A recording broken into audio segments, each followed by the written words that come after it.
ప్రభువైన యేసుక్రీస్తు అనే ఒక వ్యక్తి 2000 సంవత్సరం క్రితం ఆయన మన కోసం వచ్చి ఉన్నాడు. ఆయన ఎందుకు వచ్చి ఉన్నాడంటే ప్రభువైన యేసుక్రీస్తు 2000 సంవత్సరం భూలోకానికి వచ్చి ఆయన మన పాపాల కోసం చనిపోయి తిరిగి 3వ రోజు లేచి ఉన్నాడు. నిజమే కదా. ఈ లోకంలో మనం చూసుకున్నట్లయితే ప్రతిదీ పాపమే. ఈ పాపంలో మనం ఎంతకాలం జీవిస్తాము?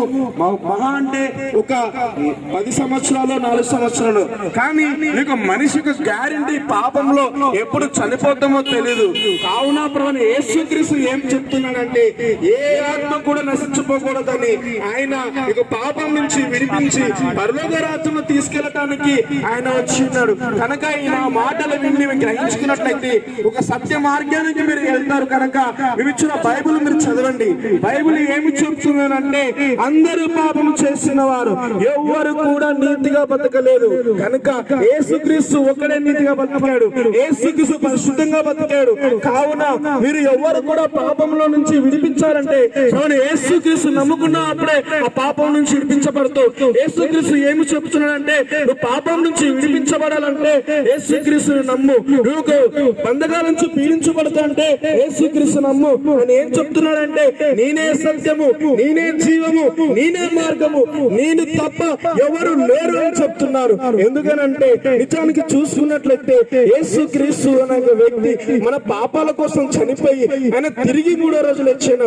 ఈ రోజు చూసుకున్నట్లయితే ఏ సమాధి తిరిగి లేవలేదండి. ప్రభువైన యేసుక్రీస్తు సమాధి తిరిగి వచ్చింది.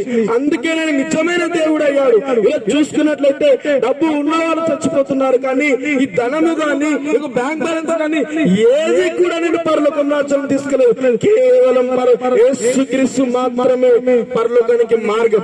ఆయన తప్ప వేరొక లేడు అని బైబిల్ స్పష్టంగా తెలుస్తుంది. ఆయన ఎందుకు నిజమైన దేవుడు అయ్యాడంటే ఈరోజు చూసుకుంటే ఏ సమాధి తిరిగి లేవలేదండి. ఆయన సమాధి తిరిగి లేచింది. ఎందుకంటే ఆయనలో జీవం ఉన్నది గనక. ఆ జీవం ఉన్నది గనక ఆయన నిజమైన దేవుడు అయ్యాడు. నమ్ము, ఇదే సత్యము. ఆయన మాత్రమే పరలోక రాజ్యానికి మార్గము. ఇంకా వేరొక తప్ప ఏది లేదు. ఒక రోజు ఈ భూమి కావచ్చు, నువ్వు సంపాదించుకున్న ఆస్తులు కావచ్చు, నువ్వు సంపాదించిన పేరు కావచ్చు, నువ్వు సంపాదించిన ఏదైనా కావచ్చు, కానీ ఒక రోజు నువ్వు భూమిని విడిచిపెట్టినప్పుడు అవన్నీ కూడా నీతోని రావు.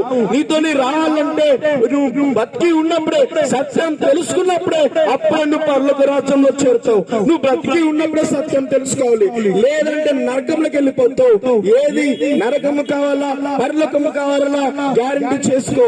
ఎందుకనంటే నరకం అనేది భయంకరంగా ఉంటుంది. ఇప్పుడే గ్రహించుకొని సత్య మార్గంలోకి వెళ్ళాలని కోరుకుంటున్నాం.